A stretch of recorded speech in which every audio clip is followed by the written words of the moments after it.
এখানে দেখেন AWS backup, create backup plan.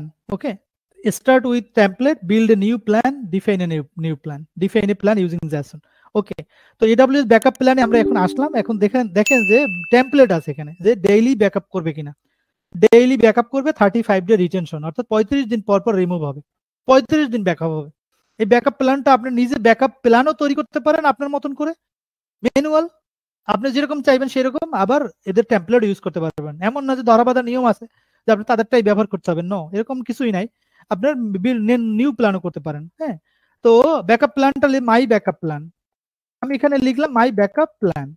ঠিক আছে, এরপরে আমি কিছুই করার দরকার নাই, জাস্ট এখানে ক্রিয়েট ব্যাকআপ প্ল্যান দিতে হবে। হ্যাঁ, ব্যাকআপ প্ল্যান অলরেডি ক্রিয়েট হয়ে গেছে। এখন আমি যদি যাই, যে এই যে মাই ব্যাকআপ প্ল্যান দেখতে পাচ্ছেন, যে একটা ব্যাকআপ প্ল্যান ক্রিয়েট করলাম, কিন্তু আমরা কিন্তু কোনো রিসোর্স অ্যাড করি না। তার মানে কি, আমরা কিন্তু আমরা ব্যাকআপ নিব, আমরা RDS ব্যাকআপ নেব নাকি ইনস্ট্যান্স ব্যাকআপ নেব নাকি EBS ভলিউম ব্যাকআপ নেব, এগুলো কিন্তু এখনো বলি নাই। এখন প্ল্যানের মধ্যে গিয়ে আমরা এখন এই যে রিসোর্স অ্যাসাইনমেন্ট করব, অ্যাসাইন রিসোর্সেস, এখানে এই assign resources, backup rule, assign resources. Okay, so include all resource type, আপনার এখান থেকে স্পেসিফিক রিসোর্স নেব। আমরা চাইলে এখান থেকে EC2 ব্যাকআপ নিতে পারি অথবা EBS নিতে পারি, EC2 নেব, EC2 ব্যাকআপ নেই। এখন আমাদের EC2 এর ভিতরে আমাদের বলে দিতে হবে যে EC2 টা কোন ইনস্ট্যান্স আইডিটা বলে দিতে হবে।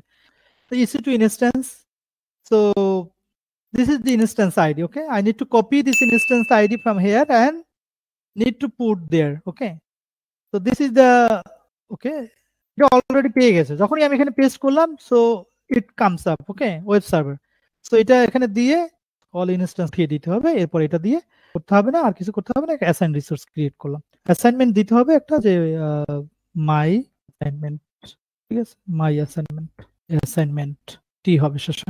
এখন আমাদের এই ব্যাকআপ আমরা অ্যাসাইন করলাম। Hope you have enjoyed listening to this video. Please be kind, often like and comment any of your queries. We will reply them at the earliest. Do look out for more videos in our playlist and subscribe to the Cloud Experts channel to learn more. Stay safe and keep learning.